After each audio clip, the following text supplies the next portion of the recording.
दुनिया भर में आज 7,000 से अधिक भाषाएं बोली जाती हैं, जिनका इतिहास है और उन्हें बोलने वालों के पास इनका ज्ञान भंडार है। जब इन भाषाओं को बोलने वाले लोग अपने बच्चों को ही यह भाषाएं नहीं सिखाएंगे तो इन भाषाओं को खो देंगे। नमस्कार दोस्तों, आपका हमारे चैनल ग्लोबल थॉट में एक बार फिर स्वागत है। दोस्तों, जलवायु परिवर्तन अब इंसानी सभ्यता के लिए बड़ी चुनौती बनता जा रहा है। अभी हाल ही में एक स्टडी के अनुसार इस संकट की वजह से दुनिया की भाषाओं पर खतरा मंडराने लगा है। अध्ययन की माने तो जल्दी ही इसकी वजह से भाषाएं भी नष्ट हो जाएंगी। दोस्तों, अमेरिका के वाशिंगटन राज्य के केलर में रहने वाली पॉलिन स्टेंसर का 2 मई 2023 में 96 वर्ष की उम्र में निधन हो गया। उनकी मृत्यु के बाद उनकी भाषा भी समाप्त हो गई। दोस्तों, एक प्रकाशित खबर के मुताबिक पॉलिन इन हा उम चीन भाषा बोलने वाली अंतिम व्यक्ति थी। वाशिंगटन राज्य क्षेत्र में अमेरिका के रहने वाले कुछ समूह इस भाषा में बात किया करते थे।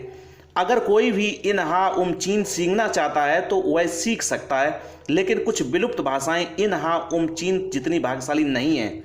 हम उन्हें हमेशा के लिए खो सकते हैं। दुनिया के कुछ हिस्से भाषाओं के संदर्भ में समृद्ध हैं, लेकिन वहाँ लाखों लोग पर्यावरणीय आपदाओं के चलते विस्थापित होने के लिए मजबूर हैं, जो भाषाओं के लिए विलुप्त होने का एक प्रमुख कारण है। दोस्तों, आपको बता दें कि दुनिया भर में आज 7,000 से अधिक भाषाएं बोली जाती हैं, जिनका इतिहास और उन्हें बोलने वालों के पास इनका ज्ञान भंडार है। जब इन भाषाओं को बोलने वाले लोग अपने बच्चों को ही ये भाषाएं नहीं सिखाएंगे तो हम इन भाषाओं को खो देंगे। लेकिन ऐसा तब होता है जब कम प्रचलित भाषा बोलने वाले लोग आर्थिक रूप से अधिक लाभप्रद भाषाओं को अपना लेते हैं। इसमें कहीं ना कहीं प्रवास ने एक अहम भूमिका निभाई है। अगर इस बात का उदाहरण दिया जाए तो अमेरिका में दूसरी पीढ़ी के अधिकतर अप्रवासी धारा प्रवाह अंग्रेजी बोलते हैं, जबकि उनके माता पिता की भाषा के बजाय अंग्रेजी आर्थिक और सांस्कृतिक रूप से अधिक लाभकारी है। वर्ष 2021 में अमेरिका में 98% स्वदेशी भाषाएं और ऑस्ट्रेलिया में 89% स्वदेशी भाषाएं विलुप्त होने की कगार पर थीं। दोनों ही देशों का औपनिवेशिक इतिहास रहा है और पिछली शताब्दियों में यूरोप से बड़े पैमाने पर लोग यहां आकर बसे हैं। इसलिए आज का प्रवास संभवतः कल की भाषा को नुकसान पहुंचाएगा। दोस्तों, प्रवास का एक बहुत बड़ा कारण पर्यावरणीय आपदाएं हैं। दोस्तों, मौजूदा प्रवासन चलन में जबरन प्रवास एक बड़ी और अहम भूमिका निभाता है। ग्लोबल ट्रेंड रिपोर्ट 2022 के मुताबिक 2022 में 10.8 करोड़ से अधिक लोग जबरन विस्थापित हुए और उनमें से लगभग 6.10 करोड़ लोग अपने ही देश में विस्थापित होने के लिए मजबूर थे।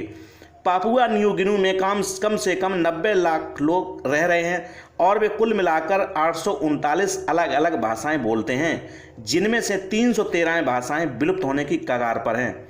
वानुअतु में 3 लाख लोग रहते हैं और 108 अलग अलग भाषाएं बोलते हैं, जिनमें से आधी से ज़्यादा भाषाएं विलुप्त होने वाली हैं। इंडोनेशिया में 704 भाषाएं बोली जाती हैं, वहीं भारत में 424 भाषाएं और फिलीपींस में 175 भाषाएं बोली जाती हैं, और इन तीनों देशों में आदि भाषाओं पर खतरा मंडराने लगा है।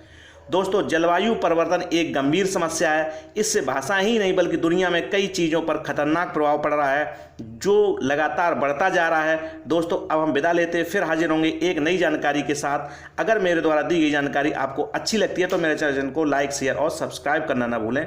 धन्यवाद।